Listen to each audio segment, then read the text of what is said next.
এতিয়া আমি হিয়ালিহঁতৰ ঘৰত এটা ভিডিঅ' কৰিলোঁ বহুত দিন হিয়ালিহঁতৰ ঘৰৰ ফালে অহাই নাই হিয়ালি এফালে আহা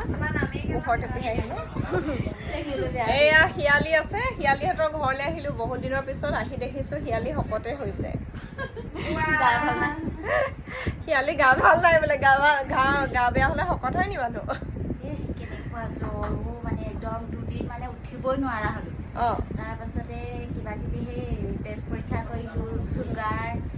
পাছাৰ টেষ্ট আৰু এটা CS বুলি কয় সেইটো কৰিলোঁ সেইটো কিন্তু 72 ঘণ্টা লাগে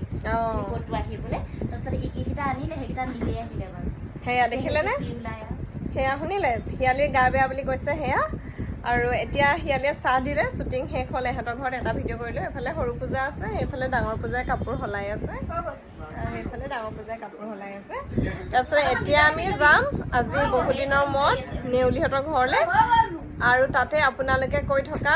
যে মুনুকণৰ ভিডিঅ' দিয়ক বুলি কোনোবাই কৈছিলে তাৰপিছতে মই ভাবিলোঁ হয় মুনুকণৰ ভিডিঅ' দিব পাৰি গতিকে মুনুকণৰ ভিডিঅ' বনাবলৈ আমি গৈ আছোঁ নেউলি খ্যাত পিংকিহঁতৰ ঘৰলৈ আৰু মুনুকণৰ আগৰ পাৰ্টবোৰ যিসকলে চাইছিলে মনত আছে মুনুকণক পাহৰিব হয়তো নোৱাৰা ধৰণৰে বহুত ধুনীয়া হৈছিলে সেইকেইটা কৰিও ভাল লাগিছিলে এতিয়া আহিব মুনুকণৰ বিয়া ছিজন 2 চাবলৈ নাপাহৰিব খুব কম সংখ্যক পাৰ্ট যাব খুব বেছি 3টা বা 4টা আৰু এনেকৈ আমাক মৰম দি যাব ভিডিঅ'বোৰ চাই যাব আৰু ভাল লাগিলে শ্বেয়াৰ কৰি যাব